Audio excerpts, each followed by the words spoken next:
We'll now look at another piece of land which has been transformed in a different way, destroyed by the terrible earthquake that struck Syria and Turkey on the 6th of February.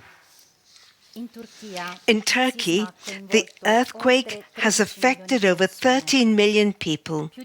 More than 45,000 people have been confirmed dead, and 1.5 million have been displaced. A few days ago, we were in the editorial office of the Link Up and we made a video call. We'll now hear from Nuran from Istanbul and from the small Focolari community in Iskenderun, one of the hardest hit cities. They'll tell us how they're living this tragedy. Deprem bölgesi olan İskenderun'dan hepinize selamlar. Greetings to all of you from Iskenderun and Antakya, which are in the zones affected by the earthquake. When this devastating earthquake struck, we were terrified. We took refuge in part of our cathedral and saw that most of it had been almost completely destroyed. It was such a shock for us. We saw too that many mosques had been destroyed, as well as many churches in our region. We felt we were the living foundation of the church, and from that moment on, with great love, we opened up the bishop's house to the earthquake victims. For the first few days, there was a huge crowd there, and we shared what food we had. There weren't only Christians, but also many of our Muslim brothers and sisters, people we knew, and others we didn't. We had no electricity, no phone lines, and no internet for the first 3 days, and no water for the first 3 weeks. İlk 3 hafta suyumuz yoktu.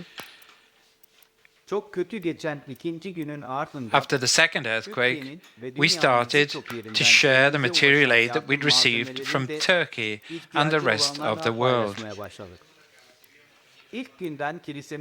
In addition to the hot meals given to those who from the first day had taken refuge in our church, we also distributed hot meals to those who were outside in tents and cars. Now we distribute it to about 150 people twice a day, at noon and in the evening.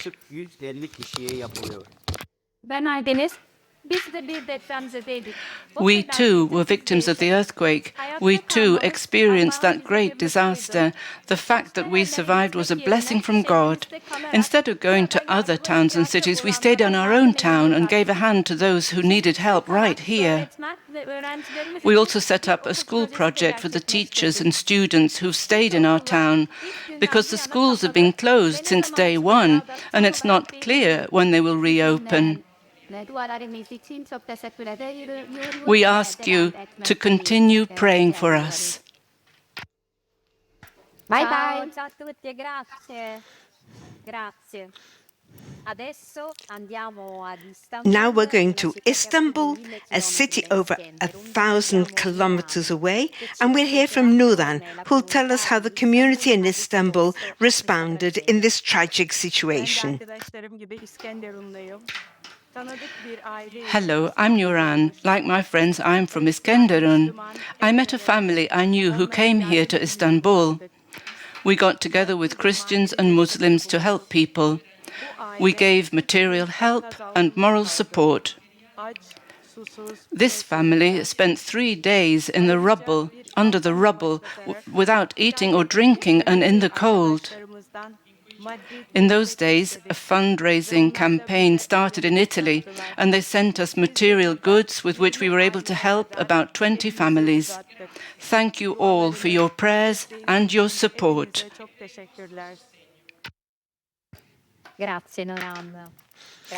Thank you very much, Nuran. The situation in Syria is even more dramatic because the intensity of the earthquake didn't even manage to stop the war that's gripped this people for 12 years now. And as if that were not enough, the international embargo has made access to humanitarian aid even more complex. We'll hear from Mari Malouf from the Aleppo community. Hi, Mari. You're Brazilian, and you've been in Aleppo for 2 years. What was it like for you and for the city of Aleppo to wake up on the morning of the 6th of February? Hello, everyone.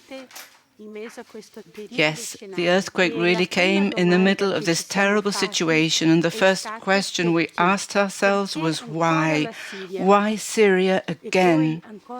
And then, once more, we listened to the suffering of the people, and as they asked themselves, why has God abandoned us? We felt we had really reached the limit of endurance. But in a situation like this, Mary, can you find the strength and the courage to start again? Yes, I've seen that you can, because after this first period of such great suffering, you could say we saw miracles happening. Miracles brought about through the love that led so many people to help each other. On the same day as the earthquake, churches, mosques and schools opened their doors to welcome people. Neighbours helped each other. Wherever there was a Focolari community, they said they were available to welcome those affected. Economic help also came from other cities, from Damascus, for example. Even though they too have economic problems, they wanted to send their contribution. Fadi, who's from the city of Lattakia, who's an engineer, started doing inspections to see if people could go back into their homes.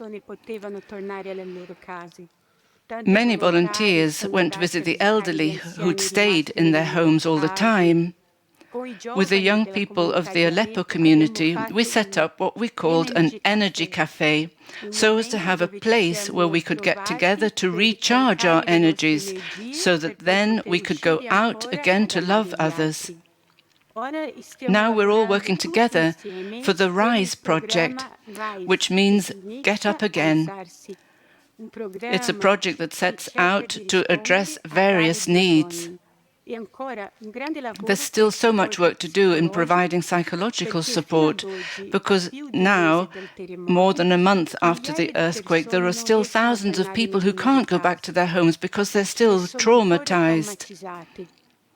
One very important thing is that we really have to thank all of you, this big family of ours, for all that you have sent us, not only the financial help, the material goods, but also your support, your closeness and your affection.